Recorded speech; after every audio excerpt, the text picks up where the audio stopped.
এই দেখো আজকে আবার সকাল সকাল চলে আসলাম। আজকে একদম বাড়ি থেকে পূব দিকে আর কি 2 কিলোমিটার দূরে আসছি। তো দেখা যাক কয়টা কবিতা এখান থেকে বাড়ি যায়। ছাড়, কোন বাস থেকে করলে ভালো হবে?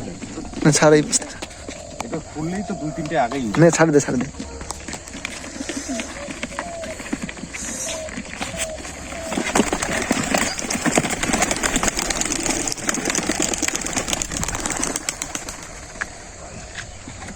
ওই থাকাটা তাহলে দিতে পারে। আজকে একদম বাড়ি থেকে পূব দিকে 2 কিলোমিটার দূরে। আর তোমরা জানো 2 কিলোমিটার মানেই 5 কিলোমিটার দূর হয়ে যায়। আজকে যেই দিকে ছাড়ছি একদম উল্টো দিকে।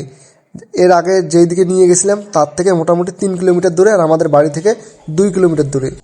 মানে কবিতা যখন আমরা সকালে ছাড়ি একটা ব্যাপার, ওরা খালি সূর্যের দিকে মানে পূর্ব দিকে যায়। এটা হচ্ছে কী ব্যাপার সেটা আমি বুঝি না।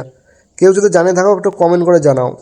আর এই রকম ছোটো ছোটো পাল্লা দেখার জন্যে সাবস্ক্রাইব করে রাখো।